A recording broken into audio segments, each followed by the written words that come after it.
Sous-quartier Sagbé Céleste, commune d'Abobo. Quartier Canal, commune de Lakota. Ce quartier est situé à 3 marché camp militaire dans la commune. Consciente de la gravité du cancer du sein, des femmes des différentes confessions. Après 7 jours de retraite,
Bonsoir à tous, bienvenue sur la chaîne toujours proche des populations. Heureux de vous retrouver pour votre journal. Voici les titres de ce mardi 29 octobre 2024. Le carton rouge nous conduit ce soir à Bobo Sagbé Céleste derrière Rail où l'insalubrité règne en maître. Des courants d'eau usée, de la boue qui dégage une odeur nauséabonde, des habitations avalées par du sable, des voies impraticables. Bref, à qui la faute? Réponse à cette question dans quelques instants. À l'international, il fait partie du cercle restreint des fondateurs du Hezbollah. Cheikh Naïm Kassem est le nouveau secrétaire général du mouvement chiite libanais. Merci pour votre fidélité. Place à la rubrique du jour.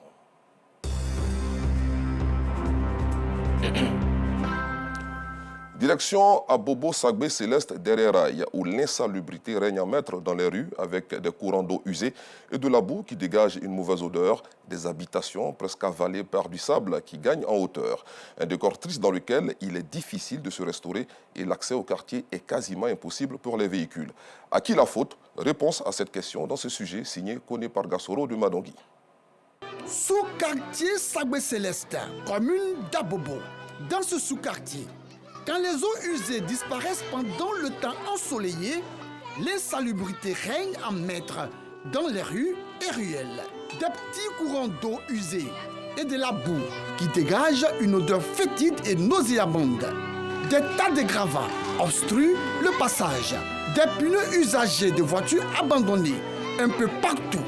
Des murs vétustes et verdoyants laissent à désirer. Des ponts de fortune qui inspirent la frayeur, l'effroi, la crainte, l'anxiété. Des habitations presque avalées par du sable qui gagne en hauteur.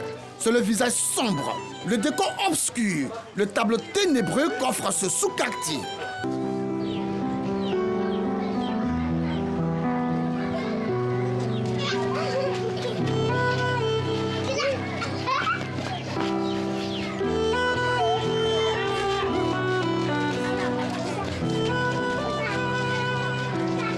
Quelle scène de désolation!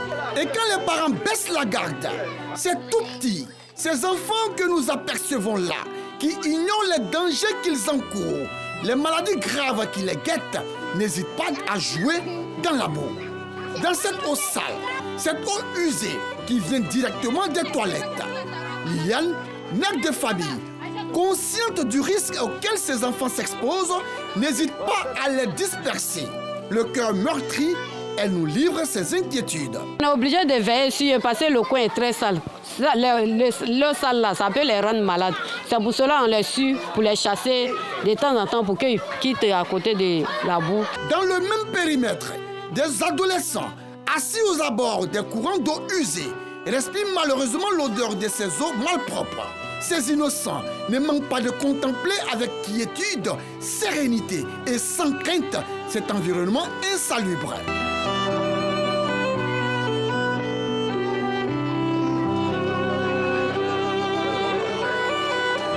C'est dans ce tableau sombre que pour éviter que ces eaux de maladies graves entrent dans sa cour, que Patrice, la trentaine révolue, assistait des enfants du quartier remplis de sacs de sable pour ériger des barrières d'eau. Comme l'eau dans le mur, quoi. On veut prendre les sacs pour placer, quoi, pour que l'eau change de passage. C'est de l'eau sale.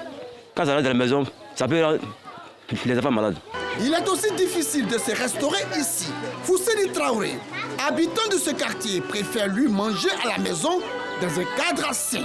Je suis venu pour acheter à Tchéké. Je ne peux pas manger ici car ici est trop sale.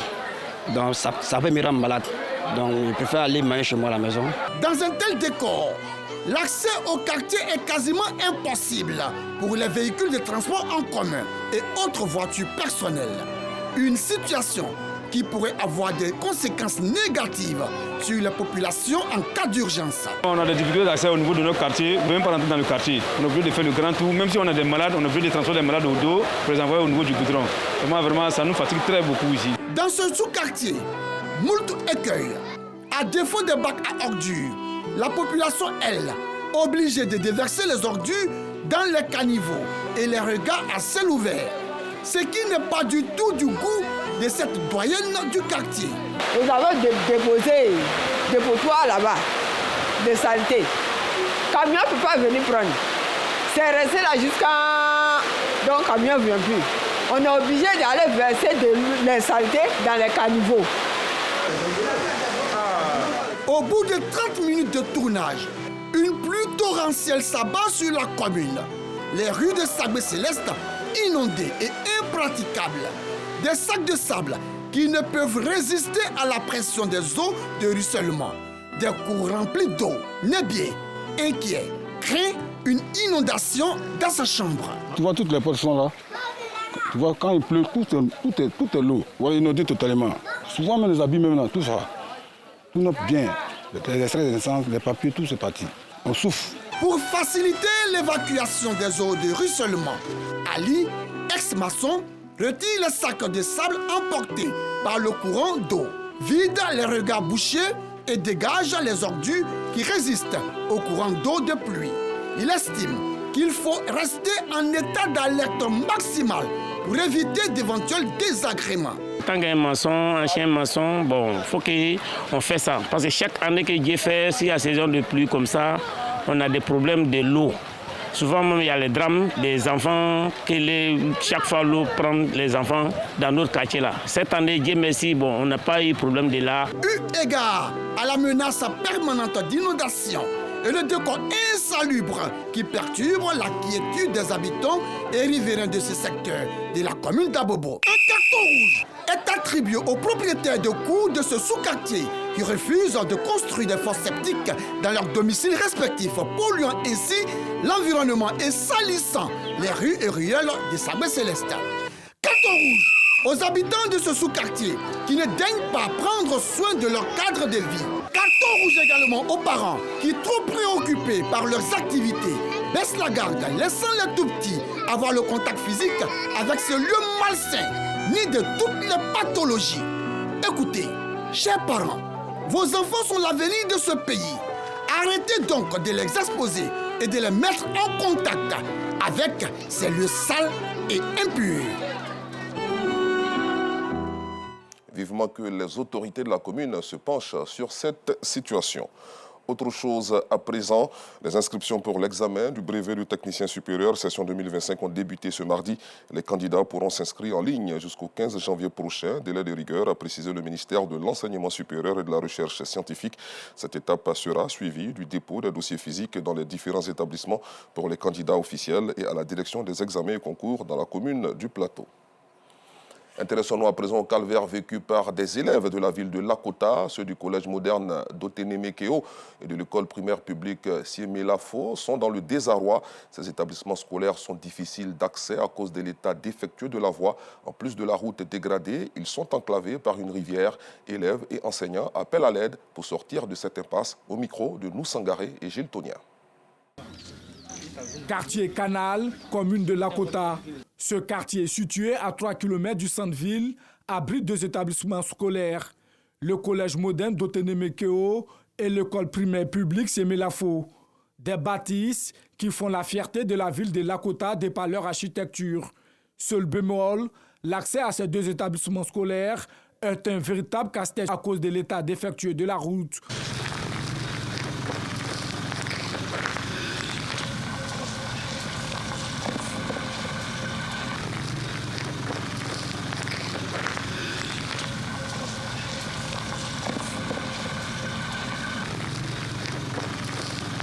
Outre ces routes distordues, ces deux établissements sont enclavés par une rivière. À la moindre pluie, c'est la désillusion chez les élèves. En témoigne cette vidéo amateur. C'est un peu difficile par rapport à la route. Quand la pluie vient le lendemain, on vient à l'école. Les motos doivent s'arrêter avant que les enfants n'aient qu'à passer, avant que les motos doivent passer. Pour faciliter la traversée des élèves, un pont de fortune a été érigé. Malheureusement, les récentes pluies ont affaissé les 10 ponts. C'est donc la débrouille pour les élèves. Si nous avions quoi à 7h30, que nous devions nous réveiller à 6h. À 6h, nous venions. L'eau a rempli tout le coin.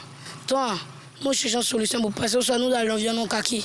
Ceux qui ont mis des kilotes en bas, on enlève nos kakis. On traverse l'eau là. On finit à arriver devant. On reporte nos kakis, on se fout. Et on se va le corps. D'ici quand on arrive, on fait tout ça. L'air a déjà passé, donc parfois on peut rater les coups. De jour en jour, l'inquiétude gagne du terrain chez ces élèves. Quand on soit à la maison pour revenir à l'école, c'est difficile. Route est trop gâté. Le pont aussi, c'est gâté. Souvent, nous, on appelle et puis il n'y a personne pour nous accompagner à l'école. Une situation déplorée par le corps enseignant qui appelle à l'aide. Les élèves viennent de loin, ils sont situés à quelques kilomètres d'ici. Et voilà, c'est pas facile. Donc vraiment, si l'État peut penser à nous pour faire une voie bien bitumée qui va nous donner l'accès facile, vraiment ça nous fera plaisir. Avec ce joyau architectural, vraiment, cet établissement ne mérite pas cette voie. Voilà, il faut une bonne voie où l'accès est facile, où même les taxis pourront venir déposer les enfants, les enseignants, tout et tout. Voilà, ça nous ferait du bien. C'est en septembre dernier que l'école primaire publique Sémélafo et le collège moderne d'Otoné-Mekeo ont ouvert leurs portes pour l'année scolaire 2024-2025. Un don de Yaya Keo, cadre de l'administration publique ivoirienne, par ailleurs fils de Lakota. L'accessibilité à ces deux infrastructures scolaires permettra aux élèves d'aller à l'école dans la quiétude. Un constat pour continuer ce journal. En dehors des jours de fête, la viande de bœuf est très prisée dans notre pays.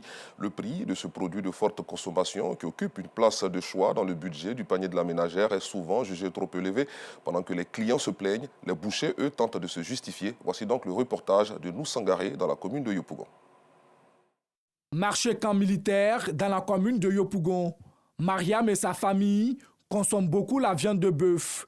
Pour bénéficier des meilleurs prix, la ménagère préfère faire ses courses très tôt le matin. Cette fois-ci, après quelques minutes de marchandage, elle n'obtient pas le prix escompté.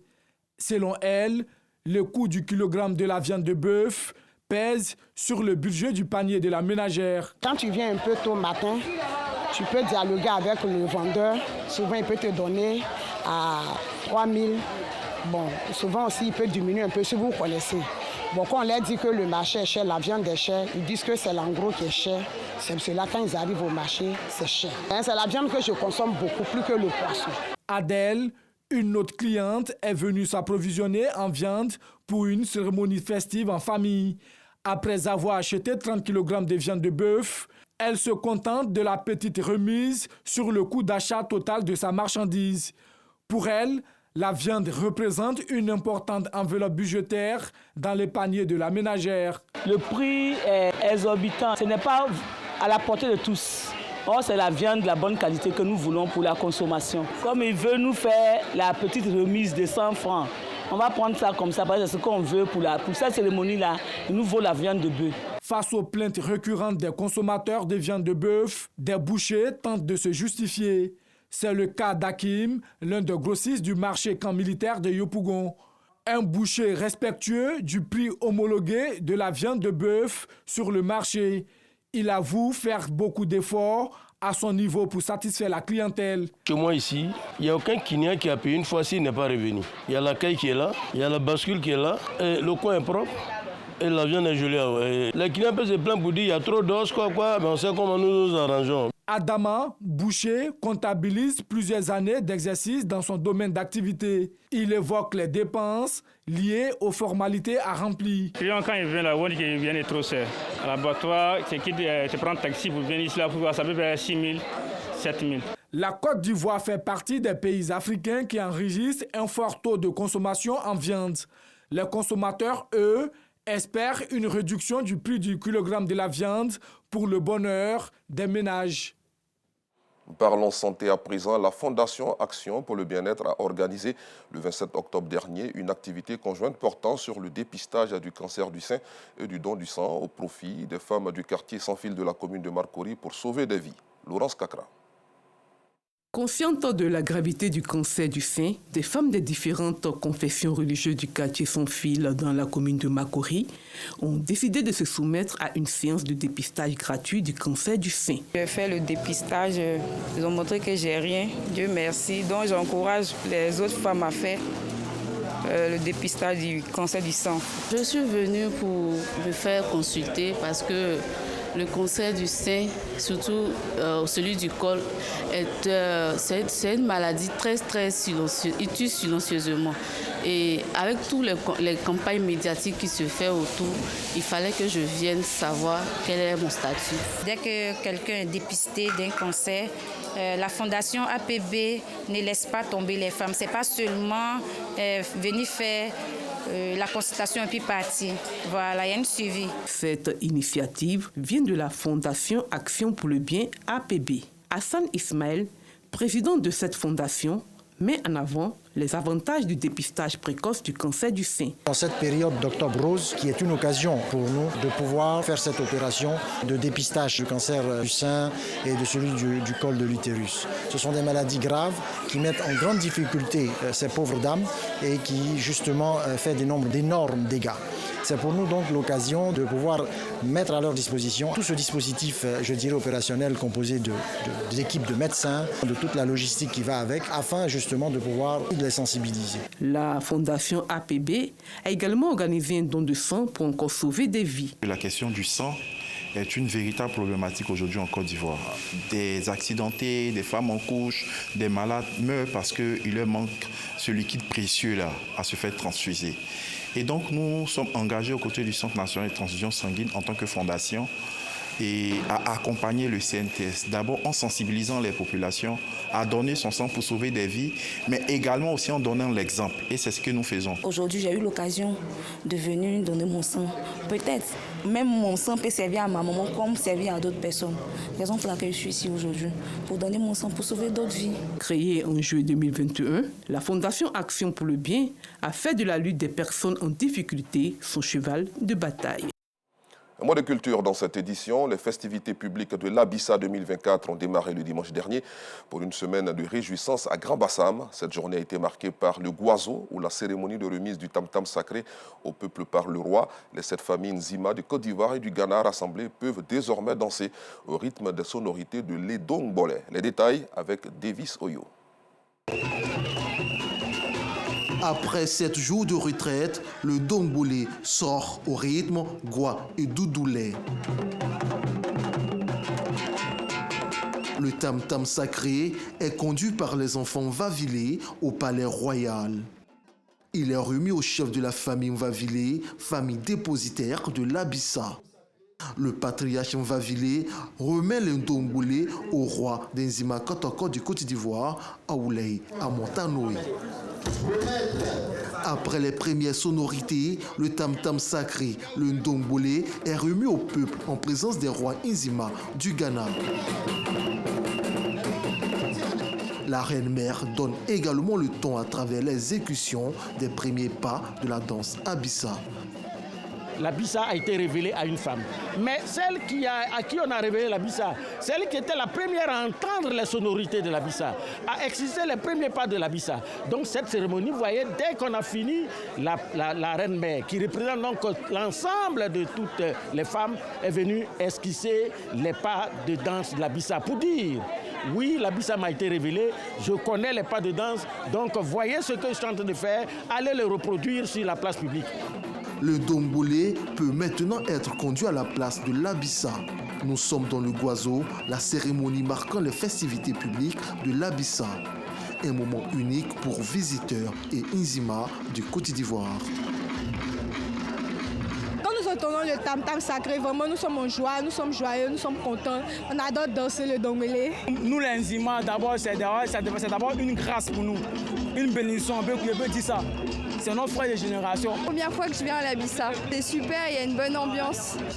Cette journée marque également l'apprentissage public de la danse Abissa.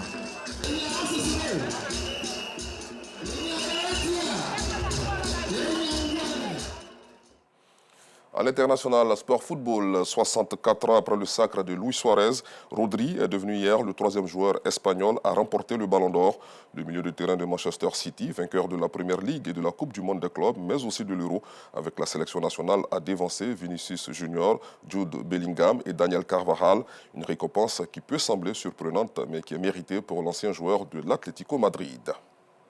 Point de chute de ce journal, le Moyen-Orient, où un mois après la mort de Hassan Nasrallah, le 27 septembre dernier, dans un raid aérien israélien, le Hezbollah s'est choisi un nouveau secrétaire général, Sheikh Naïm Kassem, secrétaire général adjoint depuis 1991. Âgé de 71 ans, cet ancien professeur de chimie, diplômé de l'université libanaise, fait partie du cercle restreint des fondateurs du mouvement chiite libanais en 1982. Merci d'avoir suivi cette édition. Bonne soirée sur RTI2.